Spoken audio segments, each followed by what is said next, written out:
சீக்கிரமாக சொல்லிட்டு போகலான்னு தான் டைரக்டர்கிட்ட வந்தேன். சரி கூப்பிட்ருவாங்கன்னு பார்த்தேன், கடைசி வரைக்கும் கூப்பிடல. சரி அப்படியே ஃபோன் வந்த மாதிரி நடிச்சிக்கினே வெளில போயிடலாமான்னு பார்த்தேன். கரெக்டாக அந்த நேரம் தான் கூப்பிட்டாங்க. நம்ம ஜிம் கேரி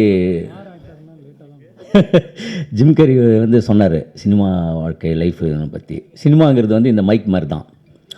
ஹைட்டாக பேசிட்டு போகிறவங்களுக்கு அப்படி ஹைட்டாக இருக்கும், அதுக்கப்புறம் குள்ளமாக வரவங்களுக்கு அப்படி கொஞ்சம் குள்ளமாக இறக்கி அவங்கள அட்ஜஸ்ட் பண்ணிப்பாங்க. அதுதான் சினிமா. அப்படி இல்லாதவங்க ஹைட்டாக இருந்ததுன்னு வச்சிங்களேன், பக்கத்தில் இருக்கிறவங்க வந்து என்ன பண்ணுவாங்க, அப்படி இறக்கி விடுவாங்க மைக்கை. அதுதான் டைரக்டர்.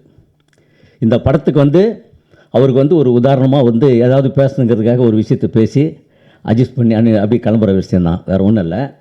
இந்த டைரக்டர் ராமச்சந்திர சாரை பற்றி சொன்னோம்னா, ஒரு 2 வருஷத்துக்கு முன்னாடி யூஎஸ்ஏல வந்து நிதிஷன் என்னுடைய ஃப்ரெண்டு ஃபோன் பண்ணி இந்த மாதிரி டைரக்டர் ராமச்சந்திரன் வந்து ஒரு படம் பண்ணுறாருன்னா கொஞ்சம் ஹெல்ப் பண்ணுங்க அவருக்கு ஸ்கிரிப்ட் சைடில் இதெல்லாம்னு. எனக்கு கொஞ்சம் அப்போது ஒர்க்கு இல்லை, கம்மியாக தான் இருந்தது. அதனால் சரி ஓகேன்ட்டு 2-3 தடவை ஃபோன் பண்ணேன். ஃபஸ்ட்டு நல்லா பேசினார், அதுக்கப்புறம் ரெஸ்பான்சிபிள் இல்லை. சரி நம்மளை பற்றி தெரிஞ்சிச்சு போல இருக்குது அப்படின்னு சொல்லிட்டு விட்டார். அப்படின்னு நானும் கம்முன்னு விட்டேன். அதுக்கப்புறம் அவனுக்கு ஃபோன் பண்ணி என்ன நீ சொன்ன அவ்வளோ சொன்ன அவர் கண்டுக்குமான்றாரு அப்படி இப்படின்னு பேசலான்னு பார்த்தேன். சரி ஓகே விட்டுரு, இதெல்லாம் இது மாதிரி நிறைய கடந்து வந்துட்டோம் அப்படின்னு சொல்லிட்டு இது விட்டாச்சு. சமீபத்தில் ஒரு ஃபேஸ்புக்கில் இவருடைய இதில் வந்து ஒரு இந்த மாதிரி பூஜை ஆரம்பம் அப்படின்னாரு. சரி ஓகே அப்படின்னு சொல்லிட்டு அதையும் கடந்து போயிட்டேன். அதுக்கப்புறம் பார்த்தீங்கன்னா ஒரு 2 நாளைக்கு முன்னாடி எனக்கு ஃபோன் பண்ணி, நான் நீங்கள் இந்த படத்தில் இந்த மாதிரி ஒரு கேரக்டரு உங்களுக்கு சாங் இருக்குது அது இருக்குதுன்னு பயங்கரமாக இது பண்ணி பூஸ்ட் பண்ணி பேசிகிட்டே இருந்தார். எனக்கு செம ஆச்சரியம். எனக்கு என்னன்னா இது டக்குன்னு அப்போலாம் ஒன்றுமே கண்டுக்கல, இப்போ வந்து இவ்வளோ பூஸ்ட் பண்ணுறாரு. நைட்டு 2 மணிக்கெல்லாம் எனக்கு வாய்ஸ் மெசேஜ் அனுப்பிச்சிருக்காரு நேற்று நைட்டு. அப்போ தான் தெரிஞ்சுது ஒரு படம் வந்து 2 வருஷத்துக்கு முன்னாடி ட்ரை பண்ணி அதுக்கப்புறம் அதை கடந்து ஒரு ப்ரொடியூசர் கிடச்சி ஒரு படத்தை ஏற்படுத்தி அதுக்கப்புறம் தான் நம்மளை கூப்பிடணுங்கிற ஒரு மைண்ட் செட்டுக்குள்ளே இருக்கும் போதோ நம்மளை எவ்வளோ இம்பார்ட்டண்ட்டாக நினச்சிருக்கிறாரு. கண்டிப்பாக இந்த இது போய் ஆகணும் அப்படின்னு சொல்லிட்டு தான் நான் வந்தேன். ஏன்னா இன்றைக்கி வந்து எல்லாருடைய இயக்குநர்களுடைய இதுவே வந்து சதுரங்க இது மாதிரி தான், ஆட்டம் தான்.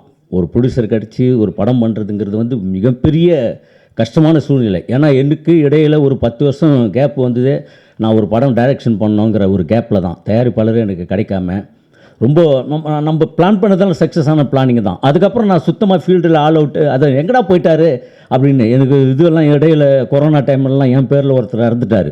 எனக்கு போஸ்டர் ஓட்டானுங்க, இந்த மாலையெல்லாம் அப்பயே வாங்கிட்டு வந்துட்டானுங்க. பூஜைக்கு போட வேண்டிய மாலையை கூட்டின்னு வந்து கடைசியில் எப்படி வந்தானுங்கிற மாதிரி சூழ்நிலைலாம் இருந்தது. அவ்வளோ போராட்ட களங்கள். அதனால் நான் எந்த படங்கள் போனாலும் நான் ஃபுல்லாக அந்த ஆர்டிஸ்டாக இல்லாமல் டைரக்டர் டீமில் தான் சப்போர்ட்டிங்காக இருப்பேன். ஏன்னா ஒரு டைரக்டருக்கு பல டைரக்டர்கள் நான் வந்து நடிக்க வச்சுருக்கிறேன், அது வேறு விஷயம். ஏன்னா பல பேர் ஊர்லேருந்து நல்லா சொகுசாக காவேரி ஆற்றங்கரெல்லாம் குளிச்சுட்டு இங்கே வந்து மேன்சன் ஹவுஸில் ஒரு மாதிரி ஸ்மெல்லில் இப்போ எல்லாம் குடும்பத்தையே இருந்துட்டு இங்கே சினிமாக்காக போரான்னு இருப்பாங்க.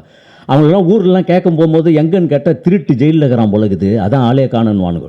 ஆனால் இங்கே எவ்வளோ போராட்டங்கள் இருப்பேன். அதனால தான் என்ன சொல்லுவோன்னா, ஒரு சீன் நடிச்சிருங்க நீங்கள் இந்த படத்தில், அப்போ நீங்கள் இந்த ஃபீல்டில் இருப்பீங்க அப்படின்னு தெரியுங்கிறதுக்காக நான் பல டைரக்டருங்களை வந்து நடிக்க வச்சுருக்கிறேன். அந்த மாதிரியான போராட்ட காலங்கள், இந்த கஷ்டங்கள்ங்கிறது வந்து எல்லாருமே சொல்கிறது தான். இது நம்ம கடந்து வந்த பாதை கஷ்டங்கள் அது இதுங்கிறது எல்லாமே இருக்கக்கூடிய பிரச்சனைகள் தான் இது. பட் இருந்தாலும் அவ்வளோ ஒரு போராட்டம் கடிச்சு இன்றைக்கி ஒரு படம் எடுத்து அது தேட்டர் ரிலீஸ் ஆகி ஓடிடியில் வாங்குறது கொள்றதுங்கிறலாம் எவ்வளோ பெரிய கஷ்டங்கிறது நமக்கு தெரியும். படம் எடுத்தாலும் ஓடிடியில் வாங்குறது இல்லை, அது மாதிரியான விஷயம். பெரிய ஆர்டிஸ்ட் படங்கள் அந்த மாதிரி சில படங்கள், சின்ன படங்கள் ரொம்ப கஷ்டம். ஆனால் இந்த மாதிரி சூழ்நிலையிலேருந்து ஒரு படத்தை ஆரம்பித்து பூஜையே இவ்வளோ பெரிய லெவலில் கொண்டாடி ஒன்று ப்ரொடியூசர் நம்பிக்கையாக வந்திருக்கிறாருன்னா அவர் இந்த கதை மேலே வச்சுங்கிற நம்பிக்கை தான். சர்மா சார் சூப்பர் சார், உங்களை மாதிரி நிறைய ப்ரொடியூசர்கள் வரணும். இந்த மாதிரி டைரக்டர்களுக்கு நல்ல கஷ்டப்படுறாங்க எவ்வளோ இயக்குநர்கள், அவங்களுக்குலாம் ஒரு நல்ல வாய்ப்புகள் தரணும் அப்படின்னு நான் ஒரு அன்பாக வேண்டிக்கிறேன் சார். ஓகே, அனைவருக்கும் நன்றி, வணக்கம். அனைவருக்கும் வணக்கம். ஒரு சிறந்த நாள் இன்னைக்கு. சதுரங்க ஆட்டம் ஆரம்பம் என்ற படத்தின் தொடக்க விழா ஒரு நிறைவாக நல்ல ஒரு இறைவன் ஆசையோடு ஒரு மங்களகரமாக ஆரம்பிச்சிருக்கு. இந்த படம் மிகப்பெரிய வெற்றியடைய எல்லாம் உள்ள இறைவனை வேண்டுகிறேன்.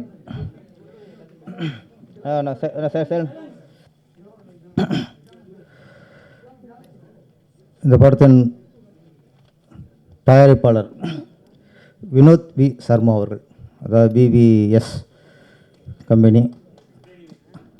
ஆமாம், வீணாலே விக்டரி தான், இல்லை 2 வி இருக்குது, டபுள் விக்டரி தான் இருக்குது. தயாரிப்பாளர் பேசும்போது ஒரு வார்த்தை சொன்னார் நம்மகிட்ட, சார் இந்த ப்ராஜெக்ட்டு இயக்குனரோட அந்த கான்ஃபிடன்ட் நம்பி தான் சார் ஆரம்பிச்சிருக்கேன் அப்படின்னாரு. அப்புறம் படத்தோட கதை. அப்போ அந்த சதுரங்க ஆட்டம் ஆரம்பம் வந்து ப்ரொடியூசர் வந்து பெரிய ஹீரோக்குள்ளேயோ பெரிய பெரிய டெக்னீஷியனோ நம்பி இந்த படத்தை ஆரம்பிக்கல, ஒரு நல்ல கதையை நம்பி தான் ஆரம்பிச்சிருக்கிறாரு. இப்போ உள்ள சூழ்நிலையில் நல்ல கண்டென்ட் இருந்தாலே மக்கள் வரவு கொடுத்துறாங்க, அந்த படத்தை மிகப்பெரிய வெற்றி படம் ஆக்கிறாங்க. இன்றைக்கி பிஸ்னஸ் ஹீரோங்கிறது ஒரு 4-5 ஹீரோ தான் இந்த ஓப்பனிங் அப்படிங்கிறது. மற்ற எல்லாமே என்ன தான் நீ பெரிய ஹீரோக்கு சம்பளம் கொடுத்தாலும் சரி, பெரிய பெரிய பட்ஜெட்டில் எடுத்தாலும் சரி, மக்களுக்கு அந்த படம் பிடித்திருந்தால்தான் தான் இன்றைக்கி படம் வெற்றி அடையுது. இன்றைக்கி 2 தான். முன்னில் அப்படின்னா பரவாயில்ல அப்படின்னாலே ஒரு கலெக்ஷன் ஆயிரும். படம் ஒரு பார்க்கலாம் அப்படின்னாலே அந்த படம் அது வெற்றி படம், ஒரு பரவாயில்லனாலும் வெற்றி படம் தான், ஒரு கலெக்ஷன் ஆயிரும். இப்போது சூழ்நிலைகள் வேறு மாதிரி இருக்குது. ஒன்று கலெக்ஷன் இல்லைன்னா வரமாட்டேங்குது. அப்போ இப்போ இந்த மாதிரி சூழ்நிலை தான், ஏதோ படம் எடுத்தோம், ஒரு பரவாயில்லாமல் எடுத்துட்டோம், போட்ட காசு வந்துட்டு நினச்சி இப்போ எடுக்கிற சூழ்நிலை இப்போ இல்லை. இப்போது அதனால் நம்ம பிடிச்சி ரொம்ப தெளிவாக இருக்கார், கதையை நம்பி தான் படம் எடுத்திருக்காரு, இந்த கண்டென்ட் நம்பி தான் படம் எடுத்திருக்காரு. இதை கரெக்டாக இப்போ வந்து ப்ரொடியூசர் வந்து முதல்ல நம்புறது அப்படின்னா கதையும் இயக்குனரையும் நம்புவாங்க. அதுதான் ஆரோக்கியமான ஒரு ப்ராஜெக்ட். எந்த ப்ராஜெக்ட்டு முழுக்க முழுக்க கதையை நம்பி எடுக்கப்படுதோ, இந்த கதை மிகப்பெரிய வெற்றி அடையும் அந்த நம்பிக்கையில் ஆரம்பிக்கப்படுதோ, அதுதான் ஆரோக்கியமான ப்ராஜெக்ட். அந்த வகையில் இந்த சதுரங்க ஆட்டம் ஆரம்பம் ஒரு ஆரோக்கியமான ப்ராஜெக்ட். ப்ரொடியூசரு டேரக்டர் நம்பிட்டார். டேரக்டர் முதல் வேலை அப்படின்னா நம்ம வெற்றி அடைகிறோம், நம்ம பெரிய சம்பாதிக்கிறோம், நம்ம பெரிய பொருள் வச்சுக்க போகிறோம், அடுத்த விஷயம்.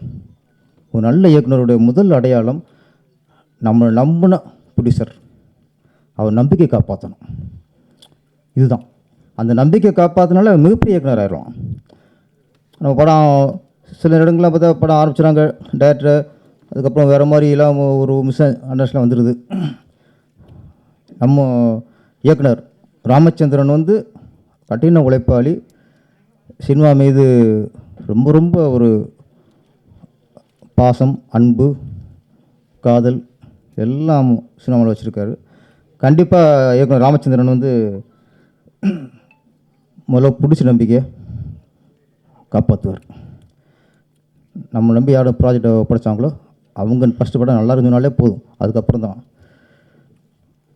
நான் என்னுடைய திருப்பாச்சி படம் எடுத்துகிட்டு எனக்கு விஜய் சார் ஒரு 3 மணி நேரம் கதை சொன்னேன். அப்போ 3 மணி நேரம் கதை கேட்டு ஓகேன்ட்டார். அவர் ஓகேன்னு சொன்னதுக்கப்புறம் தான் எனக்கு ஒரு பயமாக இருந்துச்சு. ஏன்னா நான் அப்போ அசிஸ்டன்ட் டைரக்டர்,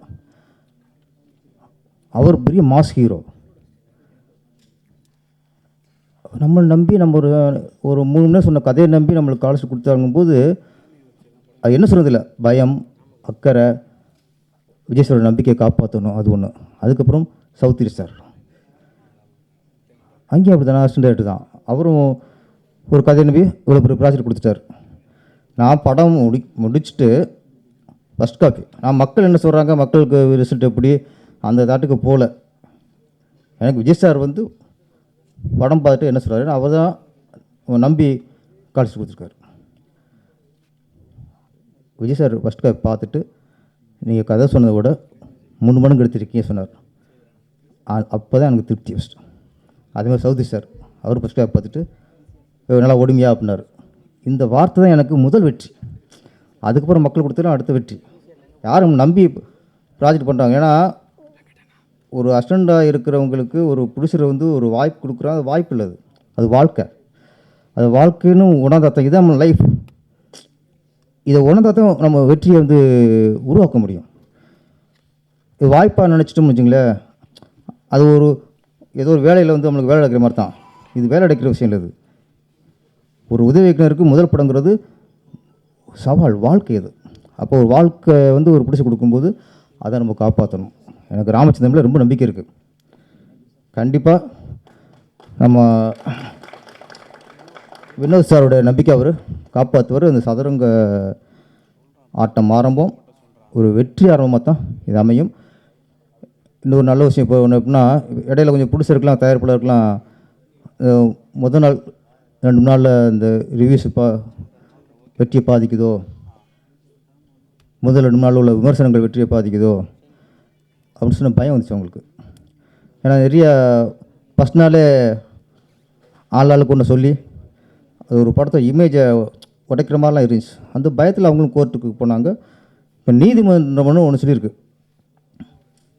ஒரு நல்ல வார்த்தை சொல்லிச்சு. ஒரு படத்துக்கு நல்ல விமர்சனத்தை சொல்லும்போது நீ ஏற்றுக்கிற உங்களுக்கு அதே ஆட்கள் வந்து படத்தை விமர்சனம் உங்களுக்கு எதிராக இருக்கும்போது ஏன் உங்களுக்கு ஏற்றுக்கிற மனப்பான்மை இல்லை? சரியான கேள்வி தான். விமர்சனங்கிறது நல்லதையும் ஏற்றுக்கணும், கெட்டதையும் ஏற்றுக்கணும். ஆனால் அதே சமயத்தில் விமர்சனங்கள் நாகரிகமாக இருக்கணும், விமர்சனம் ஆரோக்கியமாக இருக்கணும், விமர்சனம் நேர்மையாக இருக்கணும். தர்மத்துக்கும் தர்மத்தில் வந்து எதிர்மறை தர்மம் நேர்மறை தர்மமும் இல்லை, தர்மம் தான். அதில் எதிர்மறையாக இருந்துச்சுன்னா அது அதர்மம். அதாவது விமர்சனம் வந்து ஒரு தர்மத்துக்கு ஈக்குவல், நீதிக்கு ஈக்குவல், நியாயத்துக்கு ஈக்குவல். அது விமர்சனம் தான். விமர்சனத்தில் வந்து அது தர்மம் மட்டும் விமர்சனம், அது நேர்மையாக இருக்கணும், நேர்மையாக தான் விமர்சனம். அப்போ விமர்சனம் வந்து நிறையும் சொல்லணும், குறையும் சொல்லணும். அதுதான் இப்போ நான் ஒரு படம் எடுத்து என்னோடய படத்தில் நிறைய குறை சொன்னால் தான் நான் அந்த குறையெல்லாம் மைண்டில் ஏற்றிக்கிட்டு அடுத்த படத்துக்கு நான் வந்து சரி பண்ண முடியும். அப்போ விமர்சனம் வந்து ஒரு இயக்குனரை அவர் குறையை உணர்ந்து அடுத்த படத்தை சரி செய்யணும். அடுத்த படத்தில் அந்த குறையெல்லாம் சரி செய்கிற அளவுக்கு தான் விமர்சனம் இருக்கணும். அதை தான் நாங்கள் எதிர்பார்க்குறோம். நீங்கள் எல்லாத்தையும் சூப்பர் படம் வேறு லெவல், இந்த படத்தை ஈக்குவலாக இல்லை அப்படிலாம் சொல்லணும் அவசியம் இல்லை. நல்லதையும் சொல்லுங்கள், குறையும் சுட்டி காட்டுங்க. அதே நேரத்தில் நீதிமன்றம் என்ன சொல்லியிருக்கு, விமர்சனம் அவதூறாக இருந்தால் நீங்கள் போலீஸில் கம்ப்ளைண்ட் பண்ணலாம். அதிகமாக ஏன்னா இன்றைக்கி என்ன சொன்னால், இன்றைக்கி ஆரோக்கியம் ஃபஸ்ட்டு ஒரு காலத்தில் பத்திரிகை விமர்சனம் பார்த்தோம், ஆனந்தவுடன், குமுதம் பத்திரிகை விமர்சனம் பார்த்தோம். அதே போல் மீடியாக்கள் விமர்சனம் பார்த்தோம். அப்போ ஒரு பத்திரிகை விமர்சனம் பார்த்துட்டு மக்கள் படத்துக்கு போனாங்க. ஒரு மீடியாவில் சொல்கிற விமர்சனத்தை பார்த்து மக்கள் படத்துக்கு போனாங்க. இப்போ என்னென்னா மக்கள் விமர்சனம் ஆகிட்டாங்க. இன்றைக்கி பத்திரிகை மீடியாக்களை மீறி ஆடியன்ஸே விமர்சனம். சுட தோசை சுட்டு கொடுக்குற மாதிரி தியேட்டர் வாசலே சுட்டு கொடுத்துறான். நம்ம மக்களுக்கு தான் படம் எடுக்கிறோம். அப்போ மக்களுக்காக நம்ம அவங்க விமர்சனம் தாங்கிக்கணும். அதே நேரத்தில் மக்களுக்கும் கொஞ்சம் நாகரிகமாக, இப்போ கோர்ட் என்ன சொல்லுதுன்னா, இது அவதூறுன்னு சொல்லுன்னா, நாகரிகமில்லாத விமர்சனங்கள் அவதூறு. அப்போ விமர்சனம் பண்ணுங்கள், அது ஒரு நாகரிகமாக பண்ணுங்கள், அதான் இன்றைக்கி வேண்டிக்கிறது. ஆனால் இன்றைக்கி வந்து மக்களே படங்களை விமர்சனம் பண்ண ஆரம்பிச்சிட்ட காலகட்டம். அதனால் மக்களுக்கு ரொம்ப பயப்படணும். நம்ம ஏதோ படம் எடுத்துகிட்டு ஒப்பேத்தலாம்லாம் இல்லை, முழுக்க நேசித்து பண்ணணும், வெற்றி மட்டும் குறிக்கோளாக இருக்கணும். ஒரு ஸ்கிரிப்டை இயக்குனர் மட்டும் வச்சுக்கும்போது அவருடைய அவருடைய திறமைக்கும் அவருடைய சிந்தனைக்கும் தான் இருக்கும். அதை 4 பேர் இல்லை 10 ஃபஸ்ட்டு 4 பேரோட கதை சொல்லலாம், தப்பே இல்லை. நமக்கு தேவை வெற்றி. இந்த அருமையான நிகழ்வில் உங்கள் எல்லோரும் சந்திக்கிறதுல எனக்கு ரொம்ப சந்தோஷம். சதுரங்க ஆட்டம் ஆரம்பம், இந்த டைட்டிலே வந்து சச்சா ஒரு powerful title. So Ramachandran sir வந்து எனக்கு கதை சொல்லும் போது லைக் 1.5 hours வந்து சொன்னதுக்கப்புறம் நான் அவர்கிட்ட ஃபஸ்ட்டு கேட்ட கேள்வி வந்து, சார் இந்த படத்தோட டைட்டில் என்ன சார் அப்படின்னு தான் கேட்டேன். ஏன்னா powerful scripts demands a powerful title.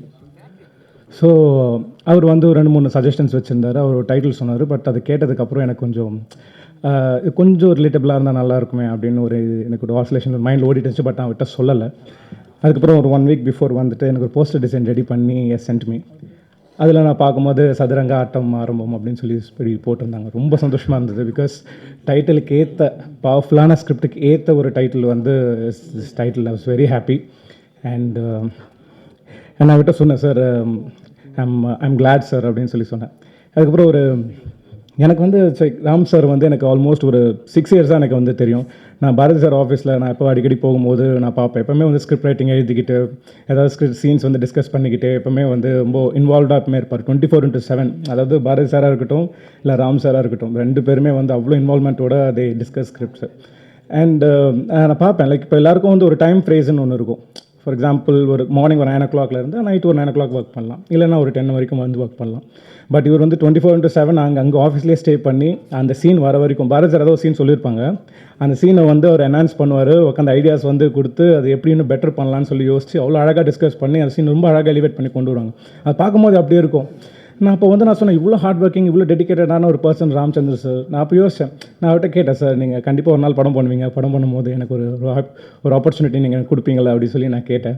நான் சொன்னார், கண்டிப்பாக டெஃபினட்டாக ஜி நான் கண்டிப்பாக வந்து ஐ வில் கிவ் யூ அப்படின்னு சொன்னாங்க. இந்த லாஸ்ட் மந்த் மறக்காமல் கால் மீ கூப்பிட்டுட்டு இந்த 1.5 hours நான் அந்த ஸ்கிரிப்டை நரேட் பண்ணிவிட்டு சொன்னார், இந்த கேரக்டர் நீங்கள் தான் பண்ணுறீங்க, நீங்கள் தான் லீட் பண்ணுறீங்க, இது வந்து ரொம்ப நல்லாயிருக்கும் உங்களுக்குன்னு சொல்லும்போது I was very happy. I thanked him so much from the bottom of my heart. And he is capable. 100% டெடிக்கேட்டடான எல்லாத்துக்கும் அந்த இந்த உழைப்புக்கான எல்லா ஊதியமும் இந்த படம் கண்டிப்பாக அவருக்கு கொடுக்கும். And he deserves it. And last but not the least, and our dear producer Vinod V. Sharma sir, thank you so much for this film, sir. And actually now I'm very privileged and honored to be under your banner, to work under your banner. And I believe, sir, right scripts goes to the right person, and you deserve it, sir. I'm 100% sure this film will be a super hit, sir. And thank you so much for all who came here, and I wish technicians and cast and crew all the very best. And சீக்கிரமாக audio லான்ச்சில் பார்க்கலாம், அதுக்கப்புறம் success மீட்டில் பார்க்கலாம். see you all, thank you so much, bye. மிகவும் சந்தோஷமான ஒரு தருணம் என்னென்னா வந்து பார்த்திங்கன்னா, ரொம்ப வருஷத்துக்கு அப்புறம் வந்து இந்த மாதிரி ஒரு பூஜை அட்டன் பண்ணுறது ரொம்ப ஹாப்பியாக இருக்குது. மீடியாவுடைய பவர்ஃபுல் சப்போர்ட் இருக்கிறதுனால ரொம்ப சந்தோஷமாக இருக்குது. அண்டு டைரக்டர் ராமச்சந்திரன் வந்து பார்த்திங்கன்னா இஸ் a கிரேட் போராளி. நான் ஒரு 3 இயர்ஸாக பார்த்துட்ருக்கேன். ரொம்ப ஜென்யூன் பர்சன். அண்ட் இன்ஃபேக்ட் என்கிட்ட ஸ்கிரிப்ட் சொன்னப்போ நான் சொன்னேன், 100% பண்ணுவோம் ராமச்சந்திரன், கொஞ்சம் டைம் கொடுங்க. ஏன்னா நம்ம ஒரு 3 படம் பண்ணோம், அதுக்கப்புறம் கொஞ்சம் கேப் எடுத்துட்டேன், இப்போ ஒரு படம் ஒன்று ஸ்டார்ட் பண்ணியிருக்கேன் அப்படின்னு சொல்லியிருந்தேன். பட் இருந்தாலும் அவர் வந்து மீட் பண்ணி, நீங்கள் ப்ரொடியூஸ் பண்ணலனாலும் நம்ம படத்தில் வந்து நீங்கள் நடிக்கணும் சார் அப்படின்னாரு. 100% நான் நடிக்கிறேன் ராமச்சந்திரன். உங்களுடைய போராட்டத்துக்கும் உங்களுடைய கதைக்கும் 100% நீங்கள் வந்து சக்ஸஸ்ஃபுல் டைரக்டராக வருவீங்க, வரணும். ஆனால் அவரை பார்த்தா அந்த மாதிரி தெரியாது, உள்ளே நிறைய விஷயம் வச்சுருக்காரு.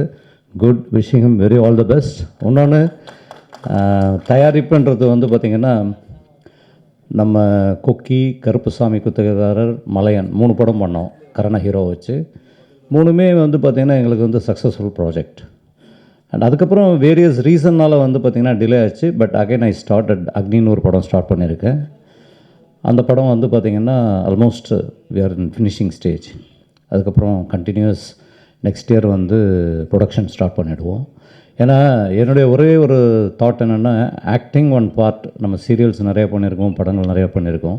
ஆனால் ப்ரொடக்ஷன்ன்றது பார்த்திங்கன்னா நம்ம சினிமாவில் இருக்கோன்னா it's a part of life. நம்ம வந்து பலதரப்பட்ட மக்களுக்கு, பல்லாயிரம் மக்களுக்கு வந்து பார்த்திங்கன்னா நம்ம வந்து ஒரு வாழ்வாதாரமாக இருக்கும் நம்முடைய சப்போர்ட். அதுதான் வந்து happiest moment in life.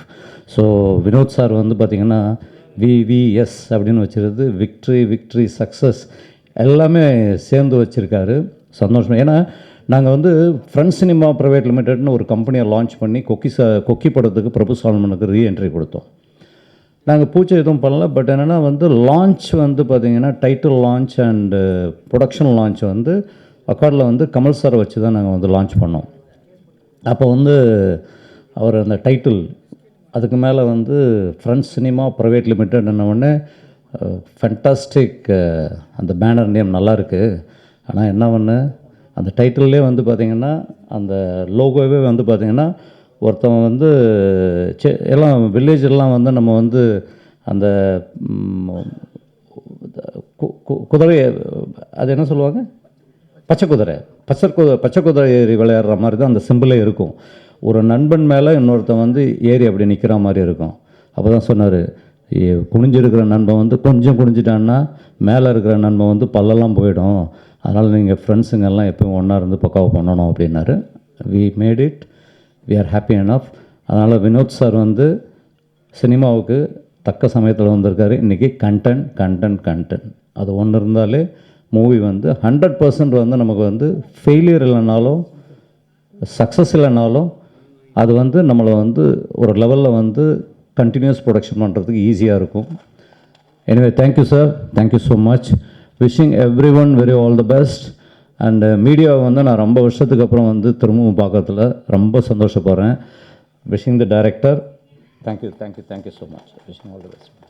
Thank you guys, bye. அனைவருக்கும் வணக்கம். ஸோ நான் ரோபோ கணேசன். இந்த விவிஎஸ் இதில் Vinod Sharma sir and V Ramachandran, Robo Ganesan V. So நானும் வின்றதில் ரொம்ப பெருமைப்படுறேன். எனக்கு ராமச்சந்திரன் ரொம்ப நாள் நண்பர். ஒரு மனுஷன் ஜெயிக்கணும்னா ஒன்று உண்மையாக இருக்கணும், நல்லவனாக இருக்கணும், வல்லவனாக இருக்கணும், அப்புறம் உழைப்பாளியாக இருக்கணும். இது 4 குவாலிட்டியுமே நான் இவர்கிட்ட பார்த்துருக்குறேன். ஏன்னா நான் இதுக்கு முன்னாடி ஒரு படம் பண்ணும்போது கோ டைரக்டாக ஒர்க் பண்ணிகிட்டு இருந்தாங்க. அப்போ ஒரு வாட்டர் சீனில் வந்து அவங்க பை மிஸ்டேக் விழுந்துட்டு முதுகில் ஃப்ராக்சர் ஆகிடுச்சு. அடுத்த நாள் யாரும் வரமாட்டாங்க. ஆக்சுவலாக நடிகரே வரமாட்டாங்க. இவங்க ரெஸ்ட் எடுத்துருக்கலாம் நினச்சிருந்தா, ஒரு 4-5 யூனிட் இருந்துச்சு. பட் ஸ்டில் பார்த்தா காலையில் 7 மணிக்கு நான் போய் பார்க்குறேன், இவர் தான் முதல்ல நின்று வாங்கன்றார், நொண்டிக்கிட்டே நடந்து என்னாச்சுனாக்கா இந்த மாதிரி நேற்று விழுந்துட்டேன்னு சொல்லி. ஸோ அந்த டெடிக்கேஷன் ஒன்று போதும், இவர் இந்த படத்தை அடுத்த லெவலுக்கு எடுத்துகிட்டு போயிடுவாங்க.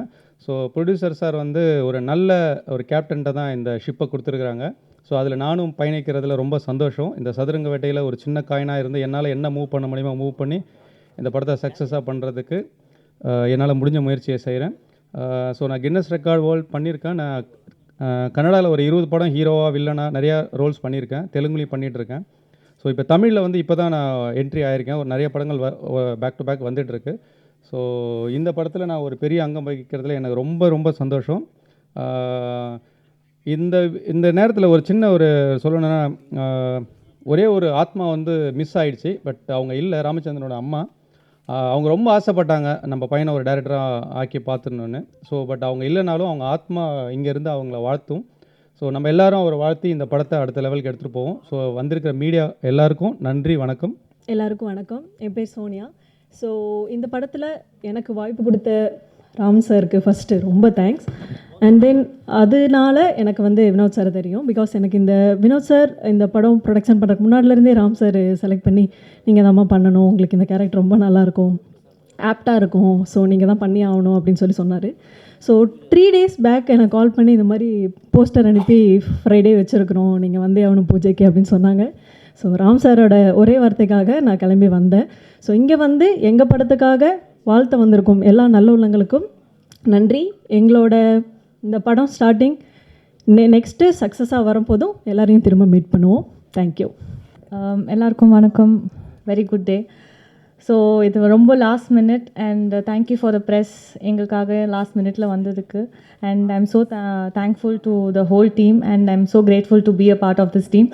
And thank you DOP Danny sir and director Ram sir. கொஞ்சம் லாஸ்ட் மினிட்ன்றனால நர்வஸாக இருக்குது, உங்களுக்கும் எப்படி இருக்குன்னு தெரில. But I am so thankful for it. Happy to be a part of this team. Thank you. So இந்த படத்தில் மியூசிக் கம்போசிஷன் பண்ணுறோம் நாங்கள். ஸோ ஃபர்ஸ்ட் ஆஃப் ஆல் இது ஒரு பெரிய தேங்க்ஸ் ராம் சாருக்கும் வினோத் சாருக்கும் இந்த ஒரு ஆப்பர்ச்சுனிட்டிக்கு. ஸோ ராம் சார் வந்து ஸ்டூடியோவில் ஒரு நாள் கதை சொன்னார். So it was very fast paced, நம்ம ஒரு ஹைப்பர் லிங்க்டு ஒரு ஸ்டோரி. எங்களால் முடிஞ்ச ஒரு நல்ல பெஸ்ட்டான ஒரு ஸ்கோரை வந்து கொடுப்போம்னு நம்புகிறோம். அண்ட் இந்த நியூ இயருக்கு நாங்கள் ஒரு நியூ இயர் சாங் ஒன்று லான்ச் பண்ணலாம் அப்படிங்கிற ஒரு ஐடியா இருக்குது. ஸோ கண்டிப்பாக அதோட நியூஸோட கூடிய சீக்கிரம் will all meet you. And really thanks for every one, press and media. Main thanks John சாருக்கு. சார் ரொம்ப தேங்க்ஸ், உங்களோட சப்போர்ட் எங்களுக்கு எப்பவும் இருக்கணும். Thank you so much every one. கூடிய சீக்கிரம் சந்திப்போம். தேங்க்யூ. என் அன்பு தம்பி ராம் வெற்றி மேல் வெற்றி பெற்று மிகப்பெரிய ஒரு உச்சத்துக்கு வளரணும். திரைத்துறையிலும் சரி, எல்லா துறையிலும் சரி. இன்னும் மேரேஜ் கூட பண்ணலை, 40 வயசு ஆச்சு. நானே பொண்ணு பார்த்து கல்யாணம் பண்ணி வைக்கிறேன்டான்னு சொல்லி எத்தனை பிள்ளைங்கள்லாம் பார்த்தோம், ரிஜெக்ட் பண்ணிடுவோம். இல்லை சார் எனக்கு சினிமா தான் சார் என் முதல் பொண்டாட்டி, சினிமா தான் சார் எனக்கு எல்லாமே. இப்போ கல்யாணம்லாம் பண்ண மாட்டேன் சார், முதல் சினிமா பண்ணிட்டு தான் சார்ன்ட்டு. ஸோ இந்த ஆண்டு இதே சேம் எங்களுடைய ப்ரொடியூசர் இதில் படம் பண்ணது மாதிரி நான் வெற்றி படத்தை கொடுத்துட்டு அவனுக்கு ஒரு நல்ல திருமணம் பண்ணி வைக்கணும் சார் எல்லோரும் சேர்ந்து. ஏன்னா உண்மையாகவே சார் ரொம்ப ரொம்ப எந்த விதத்துலேயும் எந்த கெட்ட பழக்கமும் இல்லாத சினிமாவுக்கே பெற்று விட்டாங்கன்னு சொல்லுவாங்க எங்கள் ஊரில். ஏன்னா உன்னையெல்லாம் நேர்ந்து விட்டாங்களா கோயிலுக்குன்னு சொல்லுவாங்க. அது மாதிரி சினிமாவுக்கு பெற்று விட்ட பிள்ளை சார் இது நிஜமாகவே. ஸோ மிகப்பெரிய வெற்றி அடையணும், வாழ்த்துக்கள். இந்த சதுரங்க ஆட்டம் ஆரம்பம் படத்தை எனக்கு இயக்க வாய்ப்பு கொடுத்த, அது கூட பொருந்தாது, வாழ்க்கை கொடுத்த எனது தயாரிப்பாளர் பாசமிகு அருமை அண்ணார் வினோத் வி சர்மா சார் அவர்களுக்கும், எனது ஆரூர் அண்ணன் இந்தியன் ஜிம்கிலி சார் அவர்களுக்கும், நண்பர் புருஷோத் பாண்டியன் அவர்களுக்கும் முதலில் நன்றியை தெரிவித்துக் கொள்கிறேன். ஸோ என்னுடைய 24 வருஷம் போராட்டம், 24 வருஷம் இழப்பு, அதுக்கப்புறம் தான் அந்த சினிமா வாய்ப்பு கிடச்சிருக்கு. ஸோ நான் சினிமாக்காக எல்லாமே இழந்துட்டேன். என் உசுர் மட்டும்தான் என்கிட்ட இலக்கத்தை இருக்குது. ஸோ நான் டைரக்ட் ஆகணும்னு நிறைய பேர் ஆசைப்பட்டாங்க. என் அம்மா கேரக்டரு, என் அக்கா, என் நண்பர் மோகன் அவர்கள். ஸோ 3 பேருமே அவங்களுக்கு இல்லை. கடைசி நேரத்தில் வந்து என் அம்மா வந்து டெத் ஆகிறாங்க. ஒரு வார்த்தை சொன்னாங்க, நான் போயிட்டு உன்னை யார் பார்த்துப்பாங்க? அப்போ சொன்னேன், அம்மா என் சினிமா இருக்கம்மா, என்னை காப்பாற்றிடுமான்னு. ஸோ அந்த இது தான் காப்பாற்றுனது. ஸோ நான் படம் பண்ணுறேன் ஆசைப்பட்டாங்க. அம்மா இப்போ இல்லை, ரொம்ப வருத்தமாக இருக்குது. ஸோ அவங்களாம் இருந்ததுனா ரொம்ப ஃபீல் பண்ணுவாங்க. ஸோ தன்னுடைய பையன், ஒவ்வொரு பேரண்ட்ஸுக்கும் தன்னுடைய பையன் வந்து பெருசாக ஒன்று தான் ஃபீல் பண்ணாங்க. அதே மாதிரி தான் என் அக்காவும் என் அம்மாவும் நிறைய ட்ரீம் வச்சுருந்தாங்க. என் தம்பி டைரக்டர், என் மகன் டைரக்டர்னாங்க. ஸோ நான் சக்ஸஸ் பண்ணுற நேரத்தில் யாருமே இல்லை. குடும்பத்துக்காக சினிமாவுக்காக லைஃப் இழந்த ஒரு கேரக்டரு. ஸோ இந்த படம் மூலிமா நான் யார் யார் ஆசைப்பட்டாங்களோ அதை கண்டிப்பாக ப்ரூவ் பண்ணிடுவேன். ஸோ அதுக்கு அடுத்ததாக இந்த சதுரங்காட்டம் ஆரம்பம்னா, சதுரங்கத்திலிருந்து ஒரு வரலாறு இருக்குது. கிமு வந்து 7ஆம் நூற்றாண்டில், ஸோ வேர்ல்டில் ஃபஸ்ட்டு தான் சதுரங்கன்னு சொல்லிட்டு நேம் வந்தது. அதுக்கப்புறம் இந்தியாவில் வந்து வந்தது. இந்த சதுரங்காட்டம் ஆரம்பம்னா மன்னர் காலத்தில் யானைப்படை, குதிரைப்படை, காலாட்படைனா அந்த மனிதர்கள் சொல்லுவாங்க, அப்புறம் தேர்ப்படை, இதை வச்சு தான் சதுரங்காட்டம்னு சொல்லுவாங்க. இதுதான் வந்து உண்மையான ஒரு இலக்கியத்தில் இருக்க ஒரு வரலாறு. இப்போ நாளடைவில் கொஞ்சம் கொஞ்சமாக மாற்றங்கள் வந்து இப்போ செஸ் கேம் வந்தது. ஸோ இந்த சதுரங்காட்டம் ஆரம்ப படத்துக்கு நிறைய ஆர்டிஸ்ட்லாம் பிளான் பண்ணோம், நிறைய பேர் புக் பண்ணோம், இல்லை ஷூட்டிங் பிஸியில் இருக்காங்க, நிறைய ஆர்டிஸ்ட்லாம் வரல. ஸோ எல்லாமே வந்து பூஜைக்கு வந்து ஷூட்டிங் வந்துன்னு சொல்லியிருக்காங்க. இந்த கதை வந்து ஒரு வித்தியாசமான ஜேர்னலில் பண்ணியிருக்கேன். என் குருநார் பாதர்கண்ட சார் எனக்கு நல்ல சினிமா கற்றுக் கொடுத்துருக்காரு. அவர் ஸ்கூல்லேருந்து நான் வந்திருக்கேன். கண்டிப்பாக இந்த படம் வந்து என்னை நம்பி இன்வெஸ்ட் பண்ணுற என்னுடைய தயாரிப்பாளருக்கும் என் குருநாதருக்கும் கண்டிப்பாக நல்ல பேரை காப்பாற்றிடுவேன். ஸோ இந்த கதை வந்து ரொம்ப ஒரு டிஃப்ரெண்ட்டான கதை, வித்தியாசமான கதைக்கோளம், உண்மை சம்பவத்தை நிறையா அடிப்படை வச்சு தான் பண்ணியிருக்கேன். ஸோ கண்டிப்பாக எல்லாத்துக்கும் பிடிக்கும். ஸோ இந்த மீடியா வந்து நிறைய பேர் வந்து வாழ வச்சுருக்கேன். நான் ஒரு புது இயக்குனர், என்றைக்கும் உங்களுடைய சப்போர்ட் இருந்து கண்டிப்பாக இந்த வாழக்குன்னு எதிர்பார்க்குறேன். ஸோ இந்த படத்துக்கு நிறைய பெரிய பெரிய டெக்னீஷியன் ஒர்க் பண்ணுறாங்க, பெரிய பெரிய ஆர்டிஸ்ட்லாம் ஒர்க் பண்ணுறாங்க. சந்தர்ப்ப சூழ்நிலை எல்லாம் ஷூட்டிங் இருக்கிறேன், அவங்களால வர முடியல. எல்லோருக்கும் கண்டிப்பாக ஷூட்டிங்கில் சந்திப்போம். ஸோ இந்த படம் வந்து கண்டிப்பாக வந்து எல்லாத்துக்கும் ஒரு நல்ல படமாக அமையும்.